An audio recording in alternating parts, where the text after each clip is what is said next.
KPM. Salam sejahtera, anda sedang menonton slot sukses SPM 2022 bersama dengan saya, Sean Steven selaku pengacara anda. Dan untuk hari ini, mata pelajaran kita adalah Biologi tingkatan 4 dan 5 kertas 2. Jadi pastikan anda berikan perhatian yang sepenuhnya kerana guru penyampai kita akan kongsikan panduan dan juga bagaimana anda boleh skor maksimum untuk kertas 2. Tetapi sebelum kita teruskan, jom kita tengok profil guru.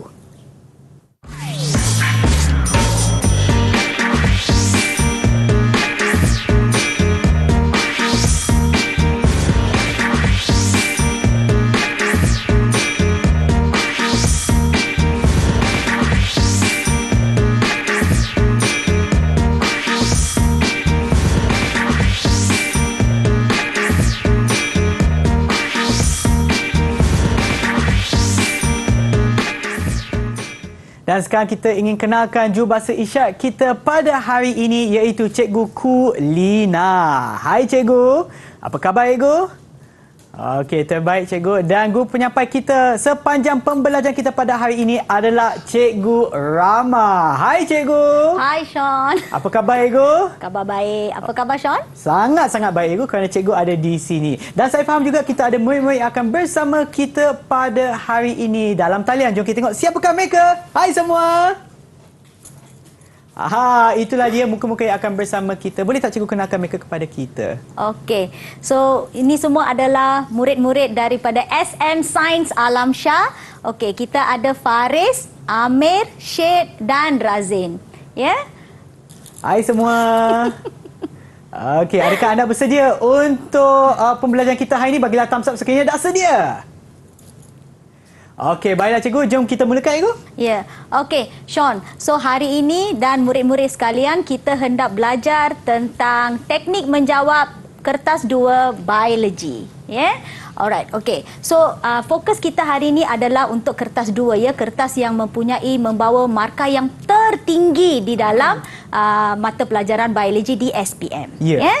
Okey. So, sebelum cikgu mulakan, cikgu bagi tahu dulu apa tu format kertas 2 biologi SPM ya. Okey. Okey. So, kita mempunyai 3 bahagian sekarang iaitu bahagian A, bahagian B dan bahagian C. Yeah. And pemberian markah adalah tidak sama untuk setiap bahagian itu. So, murid-murid perlu tahu di mana pemberatan markah ini lebih di bahagian mana supaya anda boleh mendapatkan markah yang baiklah ya. Tahu di mana hendak menekankan supaya boleh mendapat markah yang banyak.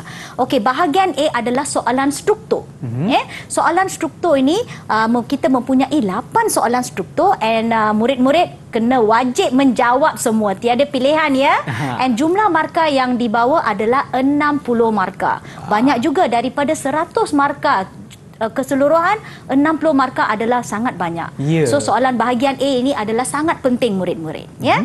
Okey, so kemudian kita ada bahagian B. Mungkin ini adalah bahagian yang paling disukai kerana mempunyai pilihan Sean. Ya.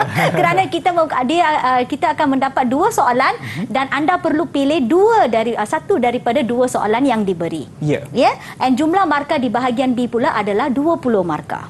Okey. Okey. So kemudian kita ada bahagian C. And di sini pun satu daripada bahagian yang murid sangat takut, okey, kerana dia mempunyai 1 soalan esei dan anda wajib menjawabnya. Jumlah markah adalah 20. Yes. Ya? Okey, so saya harap murid-murid di luar sana dan juga murid-murid saya di SM Sains Alam Shah akan fahamlah format kertas 2 ya. Baik. Okey. So hari ini teacher hendak memberi teknik menjawab seperti yang telah diberitahu ya. Okey, soalan yang jenis pertama ini bukan inilah soalan yang akan keluar. Tidak, ini adalah jenis soalan. So, jenis soalan pertama yang teacher hendak bincangkan adalah soalan perbezaan. Okey. Ya, soalan jenis perbezaan. Okey, so di sini teacher memberi 1 soalan struktur di mana dia menunjukkan 1 lengan. Ya, so arahan di sana ialah raja menunjukkan lengan manusia. Okey, pada tahap ini murid-murid SM Sains Salam Syah dan juga murid-murid di luar sana perlu tahu ya apa gambar raja yang ditunjukkan ya. Okey. So dia akan bagi tahu juga lengan manusia ya. Okey. So nyatakan dua perbezaan antara struktur P dan Q. So anda perlu tahu apa itu P dan apa itu Q. Okey, so tibalah masanya untuk tanya murid-murid kita ya. Yeah. Okey, Amir. Rasa-rasa anda ni boleh nampak tak apa tu P? P tu dilabelkan apa ya? P tu tendon cikgu. P adalah tendon. Q pula? Q pula tu ligamen. Ya, bagus. So inilah yang murid-murid perlu tahu ya.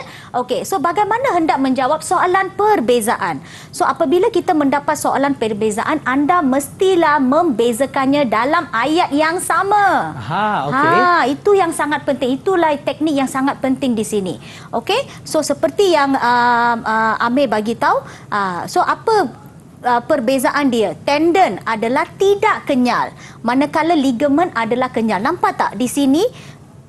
Perkataan tetapi ini sangat-sangat penting. Kerana dia menghubungkan dua-dua dan membezakan kedua-dua elemen itu. Okey, kemudian apa lagi yang kita boleh kata ialah P menghubungkan otot kepada tulang.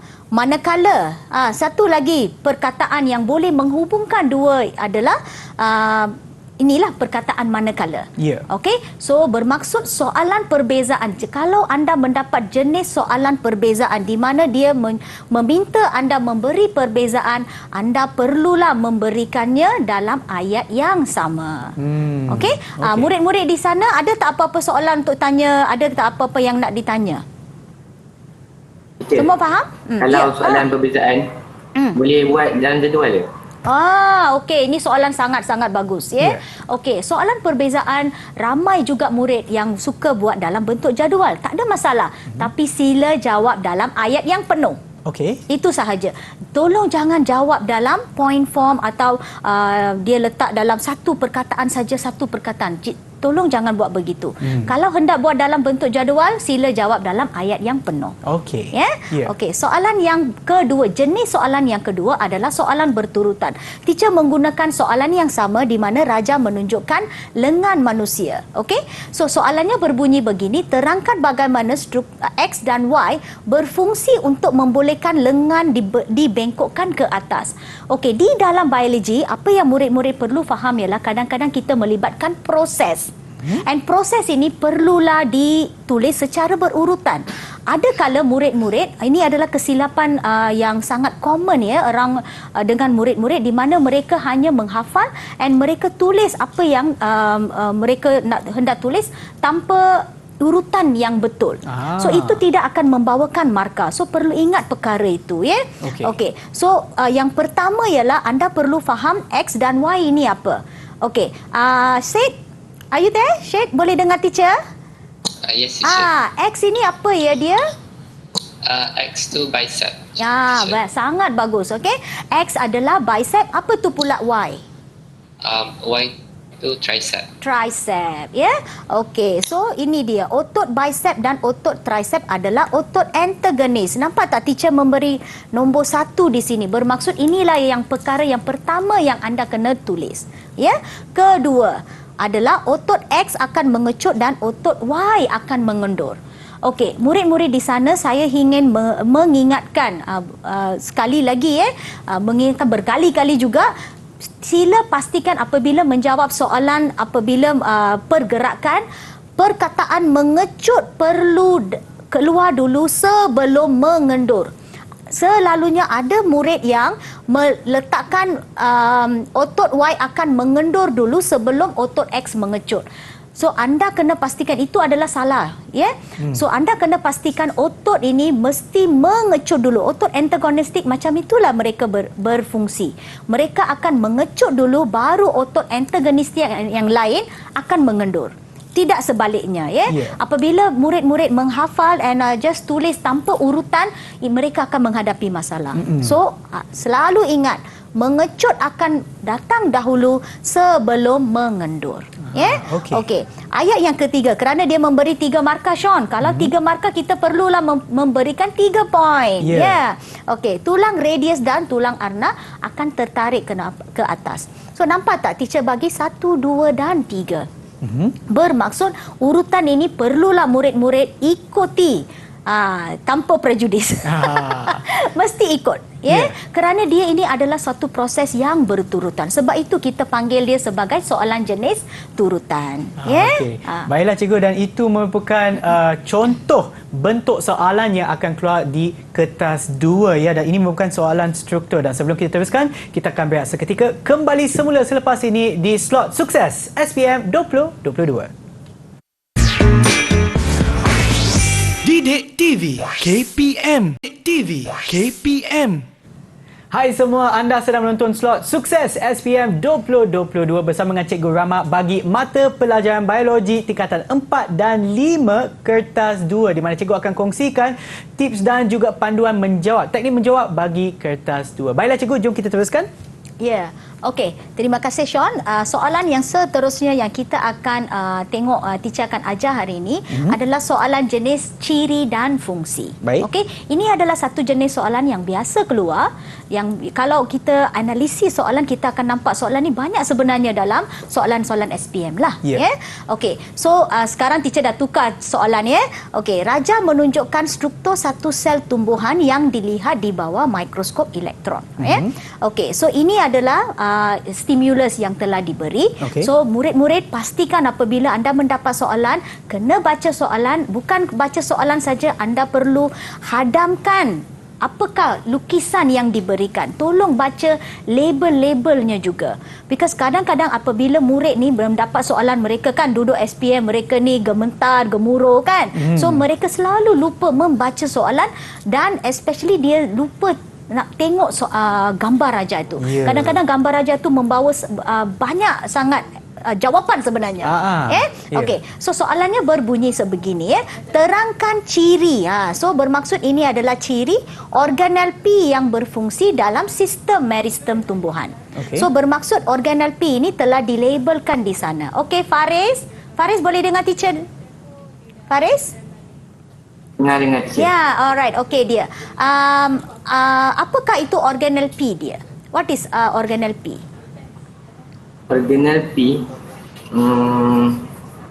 tak tahulah teacher. Okey. Organel P ini sebenarnya ialah mitokondria. Alright, mitokondria Okey, so sebenarnya sekarang kita kena kaitkan ciri organel P dalam sel meristem tumbuhan. Ini adalah satu perkataan yang sangat penting. Kadang-kadang murid apa yang dia bagi tahu ialah secara sangat kita panggil general, secara umum.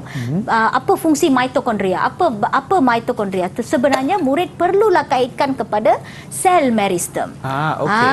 Okey, Razin, can you hear me dear? Okey. Yes, teacher. Sel meristem itu apa ya dia?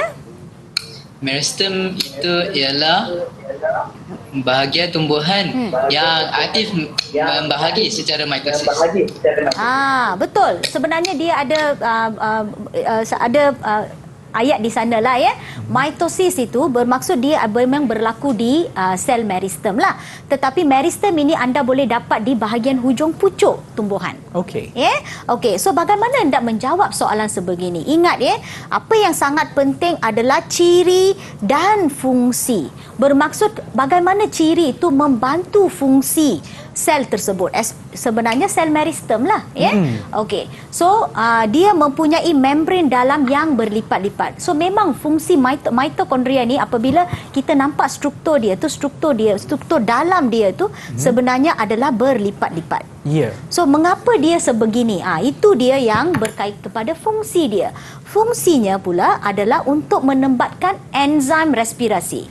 Kerana respirasi aerob berlaku di dalam mitokondria sebenarnya. So sebenarnya respirasi ini dijana oleh banyak enzim sebenarnya.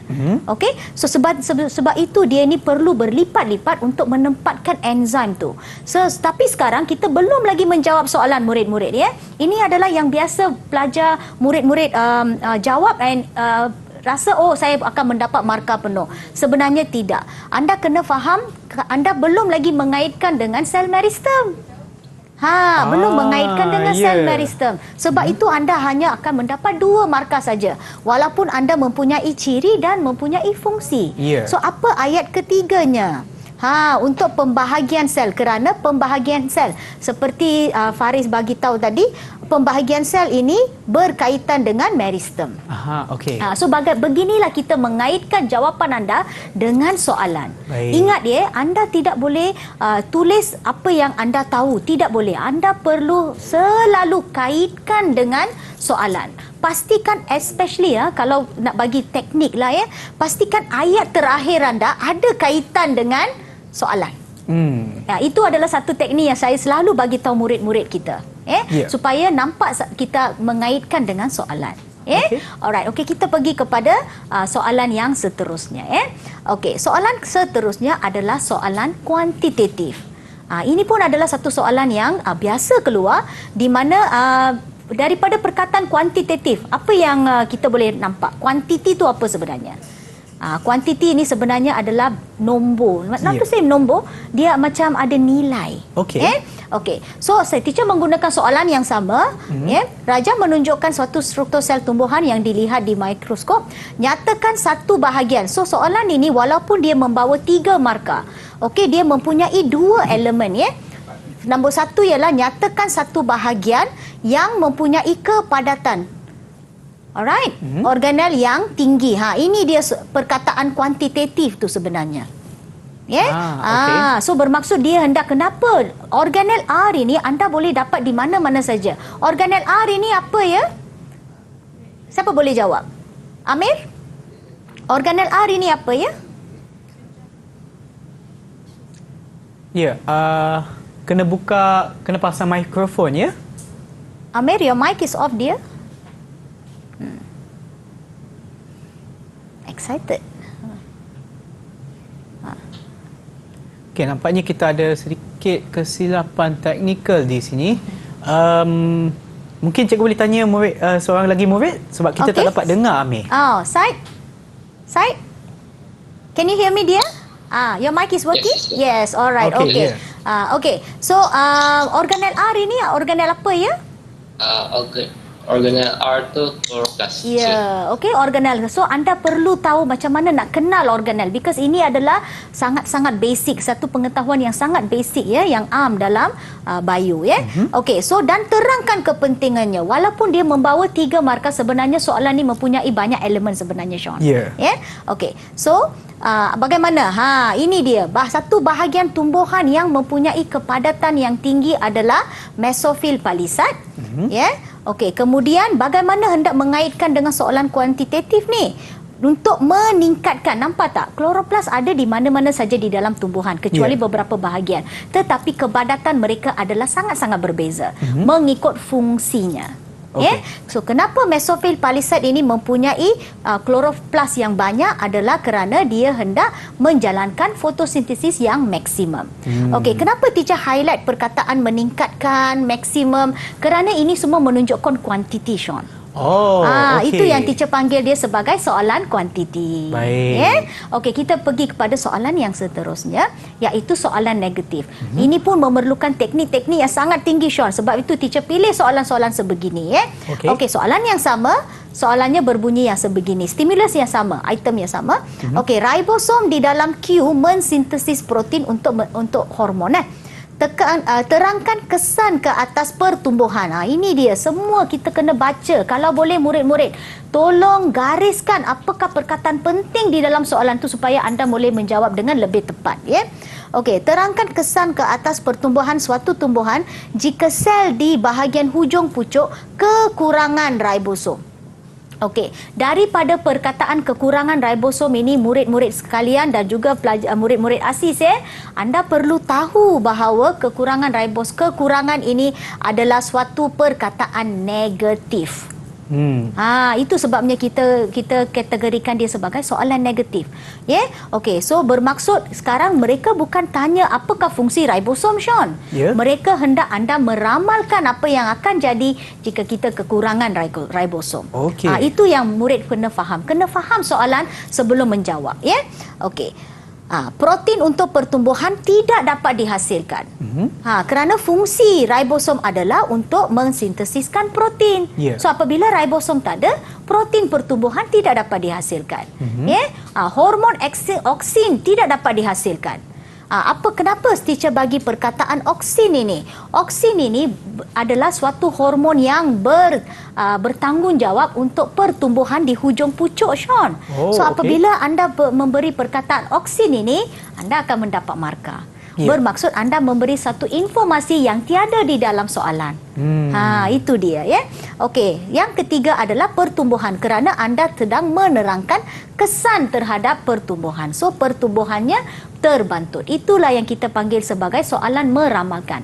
Walaupun dia soalan meramalkan adalah soalan aras yang sangat tinggi sebenarnya, dan memerlukan teknik yang sangat-sangat tinggi jugalah. Ya, baiklah cikgu, dan itulah dia contoh-contoh bentuk soalan, struktur dan juga teknik untuk menjawab soalan untuk anda mendapatkan markah maksimum. Dan sekarang kita akan berehat seketika, kembali semula selepas ini di slot Sukses SPM 2022.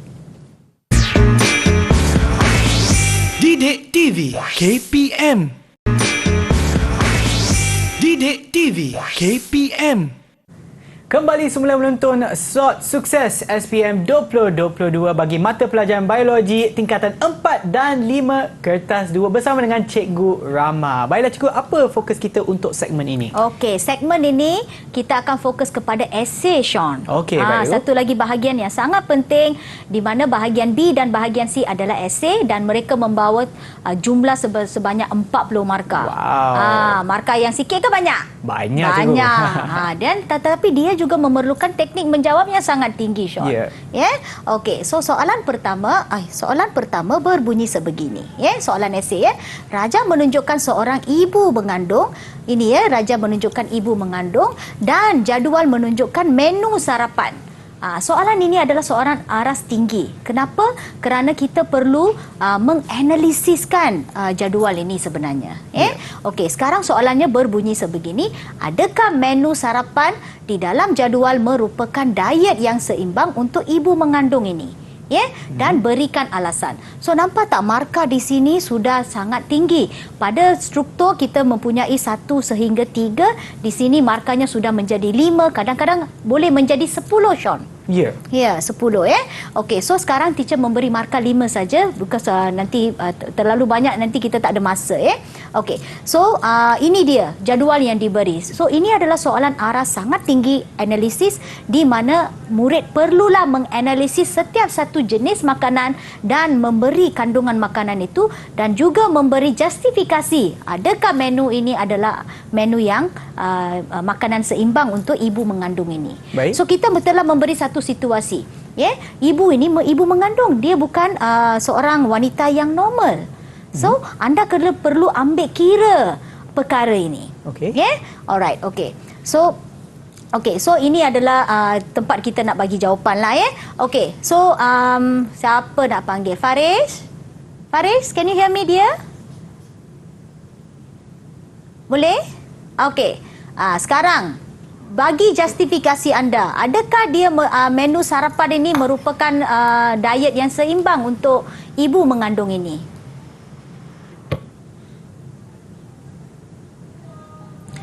Faris, tolong pasang mic ya. Saya rasa seimbang. Seimbang, ya. Okey, bagus. Ya, sebenarnya dia tak ada satu jawapan yang nak kata jika mungkin untuk murid itu jawapan dia kata tidak. Okey. Tiada salahnya. Tapi apa yang penting ialah justifikasinya, Sean. So kerana Faris kata ya, kita pun kata ya lah. So untuk justifikasi ini sahaja anda akan mendapat 1 markah sebenarnya. Okey. Ya. Okey. So roti serat. Okey, apa macam mana nak mendapat markah yang seterusnya? Kita baru dapat 1 markah, kita ada 4 markah lagi, Sean.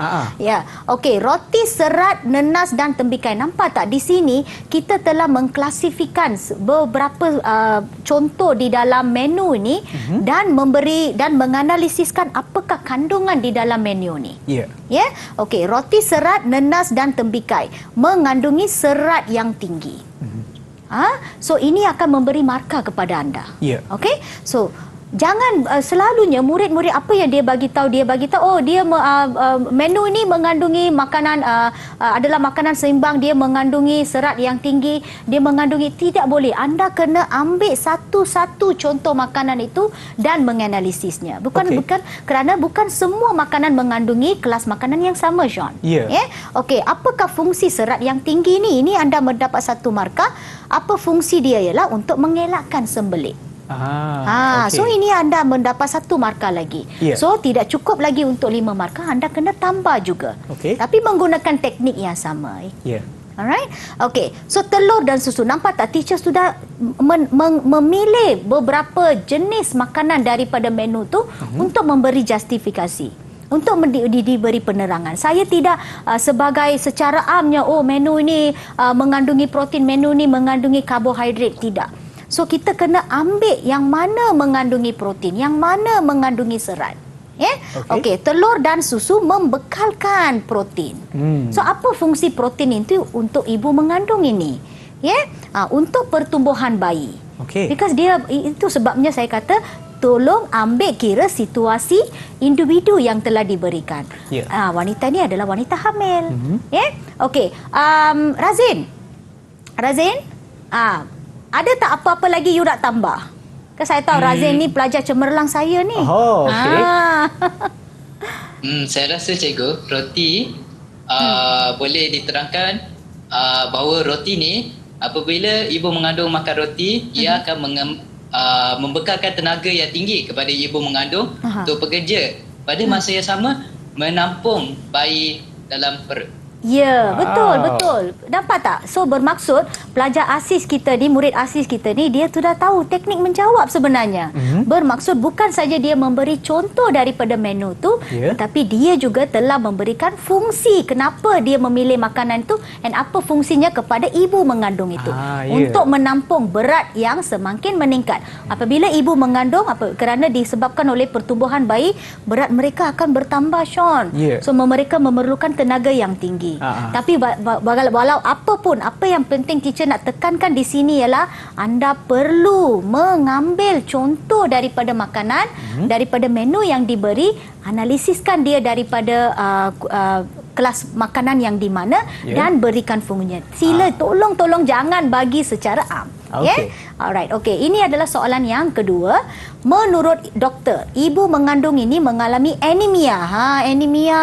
Ini adalah penyakit yang sangat biasa ibu mengandung dapat dan telah dirujuk kepada pakar pemakanan. Inilah yang kita panggil sebagai soalan aras tinggi atau kebat, Okey, so jika anda adalah pakar pemakanan, cadangkan menu yang bersesuaian untuk ibu ini. Bermaksud sekarang anda mempunyai tanggungjawab yang tinggi di mana anda perlu bagi cadangan menu. Ini adalah satu soalan yang kita panggil memang aras tinggi. Kenapa? Anda perlu tahu mengapa anda perlu bukan saja cadangan, tidak boleh cadangkan sembarangan Anda perlu beri sebab sebenarnya mengapa anda memilih makanan tersebut. Okey. So soalan sebegini, macam mana kita nak jawab? Benda markah ni, Sean. Banyak markah ni. Banyak. So, dalam soalan sebegini, anda perlulah memberi justifikasi sebenarnya. Okey. So, nampak tak perkataan? Kenapa teacher gariskan perkataan anemia? So, apabila murid memberi penerangan apa itu anemia, sebenarnya anda boleh mendapat markah. So, ibu itu mengalami anemia, iaitu kekurangan sel darah merah. Okey, so kerana ini adalah penyakit, ini adalah situasi dia. Okey, sekarang apa yang dia perlu makan? Alright, okey, kita tengok. Dia perlu meningkatkan makanan yang mengandungi protein. Okey. Kenapa pula? Apa kaitannya dengan anemia? Kerana itu masalah ibu mengandung ni sekarang. So, kenapa dia perlu meningkatkan makanan yang mengandungi protein? Contoh, saya bagi daging merah. Mesti ada banyak lagi contoh yang lain. Kenapa teacher memberi contoh ialah apabila anda calon memberi contoh, apabila murid memberi contoh, anda akan mendapat markah sebenarnya. Bermaksud anda faham apa kelas makanan yang dibawa oleh daging ini sebenarnya.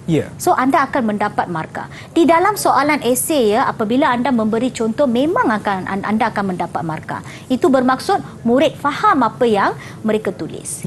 Okey. So bukan saja itu, boleh lagi lah kita nak tambah because 6 markah ni Sean. Bagi meningkatkan pembentukan sel darah merah. That means itu adalah fungsi dia. Kerana kita sekarang kurang sel darah merah ni. Kan? So kurang sel darah merah, so kita perlulah memakan lebih protein untuk membentuk sel darah merah. So apabila kita sebagai doktor, esok lusa Faris, Syed, Amir dengan Razin menjadi doktor dan dapat masalah seperti ni, ingat teacher, macam inilah kena bagi justifikasi kepada ibu mengandung. Okey. So contohnya lagi adalah untuk pertumbuhan bayi. So kena bagi sebab, Sean. Kena bagi sebab. So perlu meningkatkan makanan yang mengandungi zat besi. Kerana sel darah merah ini ada sangat berkaitan dengan zat besi. Kenapa kita ada satu yang kita panggil sebagai hemoglobin. Selalu juga kan pernah perkataan ini kan, hemoglobin. Nampak canggih sebenarnya. Sebenarnya hemoglobin adalah sejenis pigmen di dalam sel darah merah yang membantu kita untuk mengangkut oksigen. So sekarang masalah kita bukan saja sel darah merah, kita kena pastikan pigmen ini juga pada satu tahap yang pentinglah supaya dia boleh mengambil oksigen. Kan? Okey. So apa yang dia perlu makan? Ini dia. Cica bagi contoh ni, sayur, bayam, kerang. Kerana ini semua adalah sangat-sangat makanan, contoh makanan yang sangat kaya dengan zat besi. Okey. So ini dia yang akhirnya untuk meningkatkan pembentukan hemoglobin. Tapi penting Sean, nampak tak? Teacher hanya saya ambil untuk dua sahaja kelas makanan. Not to say kelas makanan, dua saja, iaitu zat besi dengan protein. Tetapi nampak tak huraian teacher ni? Panjang. Banyak ibu. Huraian dia. Sebenarnya di sinilah yang murid selalu hilang markah. Mereka rasa sangat, kenapa bio ni kita tak dapat markah? Sebenarnya di sinilah mereka kurang tekankan. So soalan sejenis seperti ini anda perlu memberi huraian. Bio ni perlu memberi huraian. Tapi ingat huraian jangan secara perlulah berdasarkan soalan, perlulah berdasarkan situasi yang diberi. Ingat, jangan bagi poin-poin yang kita dalam kehidupan seharian saja. Dia perlulah ada nilai-nilai biologi sebenarnya. Okey cikgu, dan itulah cara untuk menjawab soalan esei, dan seperti yang Cikgu Ramah sebutkan tadi, kenalah jawab, jangan jawab secara am tetapi kena kaitkan dan juga berdasarkan soalan yang diberikan. Dan sekarang kita akan berehat seketika, kembali semula selepas ini di slot sukses SPM 2022. Didik TV KPM. Didik TV KPM. Salam sejahtera, anda sedang menonton slot sukses SPM 2022 bagi mata pelajaran biologi tingkatan 4 dan 5 bagi kertas 2 bersama dengan Cikgu Rama. Baiklah Cikgu, untuk segmen ini kita akan fokus kepada apa lagi Cikgu? Okey Sean, ini adalah segmen terakhir kita dan kita masih lagi fokus kepada esei Sean. Okey, baik Cikgu. Okey, sekarang teacher akan membuat satu soalan yang berbeza sedikit berbanding soalan yang sebelumnya. Okey, baik. Alright, okey. Ini adalah soalan esei daripada bab 11 iaitu pewarisan. So kita ada satu soalan di mana hero kita ni adalah tikus lah Alright, okey. Soalannya berbunyi sebegini. Raja menunjukkan kacukan antara tikus jantan hitam heterozygous dengan tikus betina putih homozygous. Okey, so teacher memberi satu gambar raja di mana ada tikus putih dan tikus hitam. Ya. Tetapi ini sangat penting heterozygous dengan homozygous. Okey, allele B. So ini yang kita panggil dalam soalan pewarisan ini, kita selalu akan diberi kata kunci sebelum untuk memudahkan murid-murid menjawab soalan. So anda perlulah baca soalan tu dengan teliti, fahamkan, hadamkan soalan tu sebelum cuba menjawab. Ya. Okey. Kebanyakan masa kan Sean, jawapannya actually dia terletak dalam soalan itu sendiri. Oh, Sebab okey. itu teacher tekankan tolong baca soalan dengan teliti. Ya. Okey. Allele B untuk bulu hitam adalah dominan. Ini adalah sangat penting ni, dominan ni, perkataan dominan ini. Mungkin Sean rasa banyaknya perkataan heterozygous, homozygous ni ya. banyak. Ya, tapi nanti kita akan terangkan, jangan bimbang. Ini semua adalah perkataan yang kita panggil sebagai perkataan pewarisan lah. Okey. Yang kita tidak akan guna di mana, di bab-bab yang mana, hanya di eksklusif untuk pewarisan sahaja. Baik. So murid kena faham apakah maksud perkataan-perkataan ini. Okey, dan allele ini pun selalu kita tak guna dalam di bahagian lain di dalam biologi kecuali pewarisan. Ya. Okey, resesif. Okey, lukiskan raja genetik untuk menentukan peratusan. Ini yang kita perlu buat. Inilah kita panggil sebagai perkara yang murid perlu buat. Ya, Okey. lukiskan raja genetik untuk menentukan peratus fenotip anak dalam kacukan itu. Ya, and dia membawa 6 markah Sean, banyak markah juga. Esei ni inilah dia. Dia selalu membawa markah lebih daripada 5 kadang-kadang. Ya. Sehingga 10 pun boleh. Bergantung kepada soalan, ya. Okey. So sekarang kita hendak tahu. Inilah dia paling penting, Okey. Apa itu heterozygous? Syed, are you there? Dear? Syed? Can you hear me? Syed? Yes, teacher. Yes dear. Okay, you're with me. Alright. Boleh tak bagi tahu teacher apa maksud heterozygous? Heterozygous. Heterozygous tu dia dua-dua allele dia yang lain. Dia dua-dua allele dia adalah lain. Seperti sebenarnya sebagai murid yang hendak duduk SPM ini, anda perlu tahu apabila dia memberitahu allele berlainan, bermaksud inilah cara kita nak menulis allele dia. Okey, kenapa dia ada 2? Kenapa tak 3? Kenapa tak 4? Kerana kita mempunyai seorang ibu dan seorang bapa. Sebab itu kita mempunyai 2 allele saja. Okey. Setiap ciri dibawa oleh 2 allele. Ya? Okey, tikus betina putih ini adalah homozygous. Apa maksud homozygous? Amir, are you there? Can you hear me? Cikgu. My handsome boy. Okey, apa maksud homozygous dia?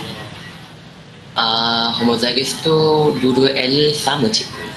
Dua-dua allele sama. Okey. So kerana dia ini adalah putih. Tadi kita telah mendapat informasi dalam tu bahawa allele warna putih ini adalah resesif, Sean. Ya. Kalau dia resesif bermaksud, and homozygous ini bermaksud inilah dia. Sebab itu teacher bagi tahu dalam soalan pewarisan ini, kadang-kadang informasi sangat-sangat penting adalah di dalam soalan.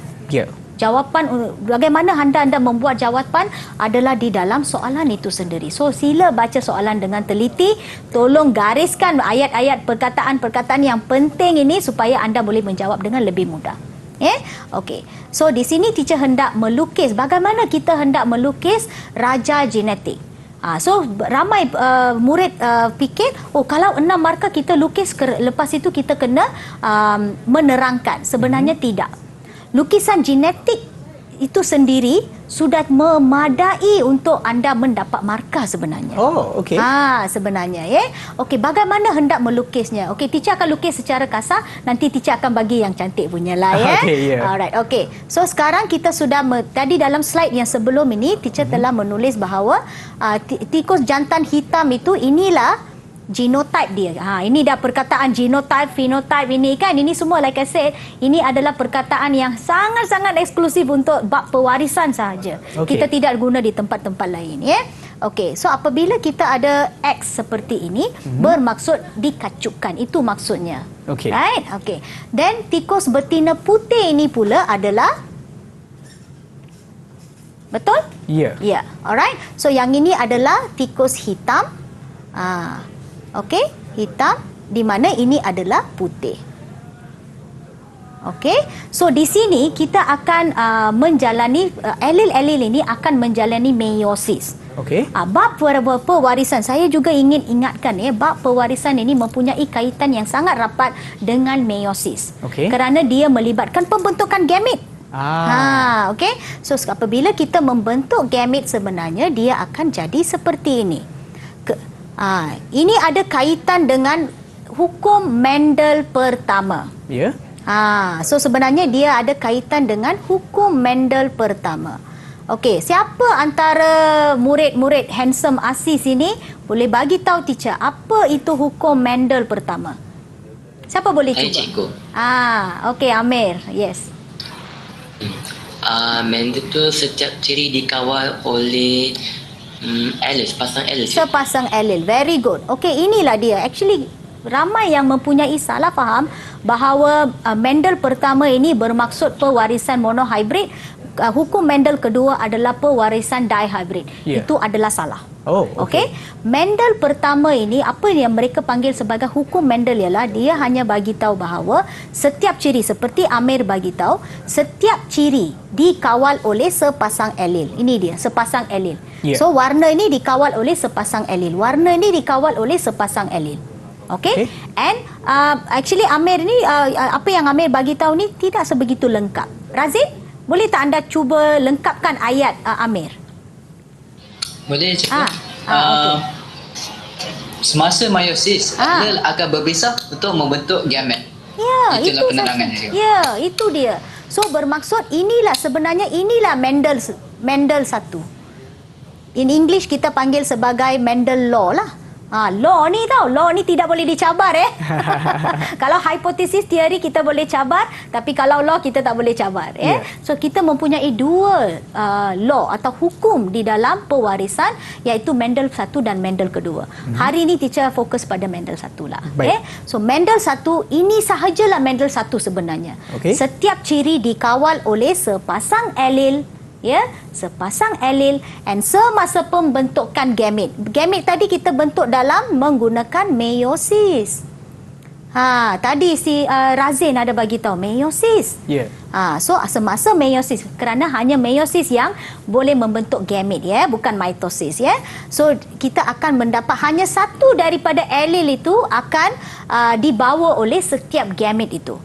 Kerana kita semua ini adalah organisma yang membiak secara seks. Bermaksud kita mesti ada jantan dan betina. Jantan akan memberi separuh daripada genetik mereka, betina akan memberi separuh daripada genetik. Kita akan apabila mereka senyawa dapatlah zygote. Itulah dia pembiakan seks, betul? Betul. So apabila Mendel satu, inilah Mendel satu. Alright? Sepasang setiap ciri dikawal oleh sepasang alel, dan semasa pembentukan gamet hanya satu daripada alel itu akan berada di dalam setiap gamet. Okey, sekarang kita nak kacukkan. Nak kacukkan. Okey, so yang ini mungkin akan berjumpa dengan yang ini. Berjumpa bermaksud ini mungkin akan disenyawakan. Okey. Okey, gamet ini juga mungkin akan bersenyawa dengan yang ini. Ya. Okey.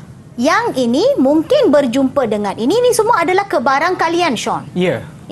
Okey, ini mungkin akan berjumpa dengan ini. Nampak tak? Teacher selalu guna perkataan mungkin. Ini bermaksud sebab itu teacher bagi tahu ini adalah kebarangkalian. Ini tidak beramai lagi murid yang mempunyai salah anggap bahawa ini adalah anak pertama, ini adalah anak kedua. Tidak.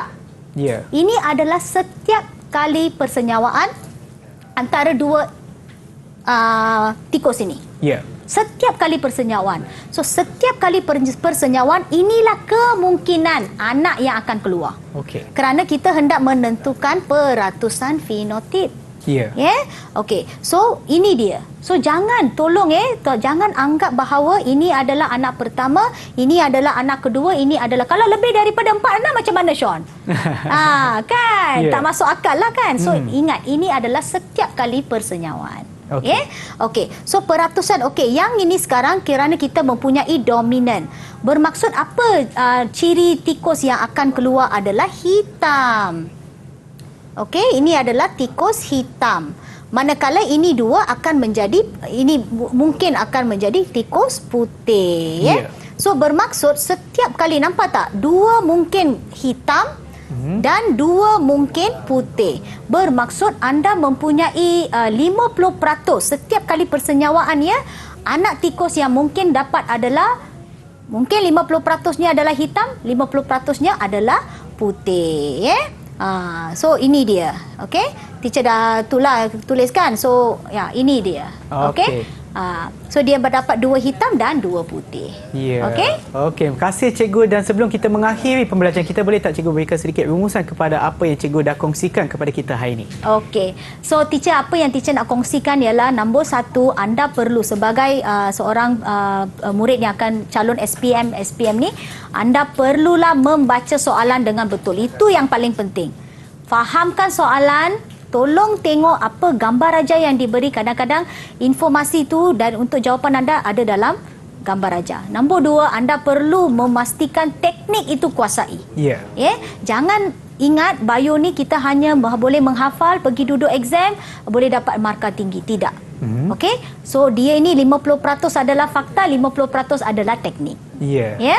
Okey, terima kasih cikgu atas perkongsian ilmu cikgu pada hari ini, dan harap dengan bantuan dan juga panduan yang diberikan oleh cikgu berdasarkan teknik menjawab bagi soalan struktur dan juga soalan esei, anda semua dapat menskor ataupun mendapat skor maksimum untuk kertas 2, dan kita akan berjumpa lagi di kelas yang seterusnya. Bye semua.